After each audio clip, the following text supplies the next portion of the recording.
Peygamberin sözlerini okuyuram sizlere. Ey Habibim, ey azizim, sen tek kızım yok anamsan. Ey Habibim, ey azizim, sen tek kızım yok anamsan.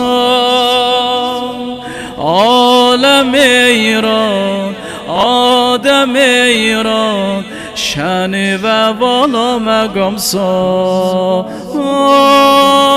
Fatimə can, Fatimə can, Mevludun ola mübarək.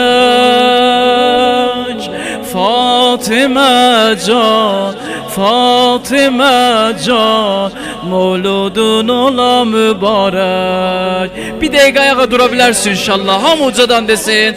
Fatimə can, Fatimə, Mevludun ola mübarək. Mevludun ola mübarək.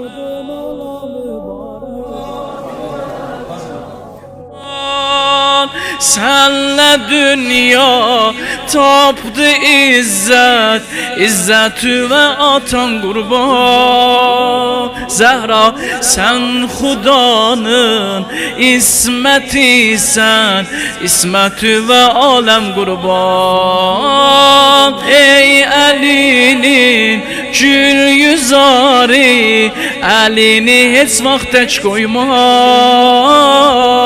Doysa alem bu Ali'den, sen Ali'den heç vaxt doyma.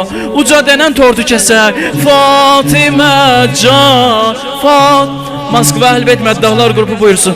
Mevludun ola mübarək. Fatimə can, Fatimə can, Mevludun ola mübarək. Hamımız bir yerde okuyaq. Fatimə can, Mevludun ola mübarək.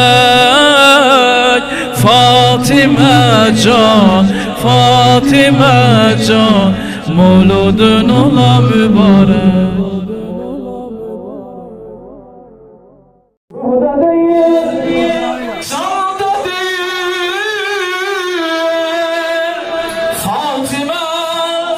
Ruhda değil, canda değil.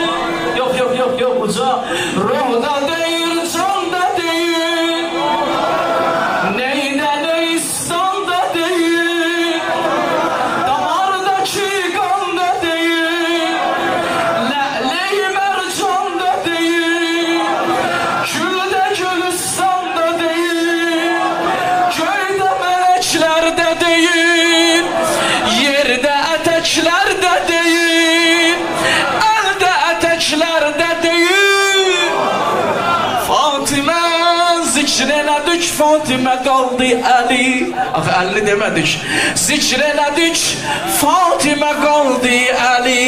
Beyət elə, ucat göyə sağ Əli. Nurdu ağam, nuruna qurban vəli. Səslə ürəkdən degilə ya Ali. Səslə ürəkdən degilə.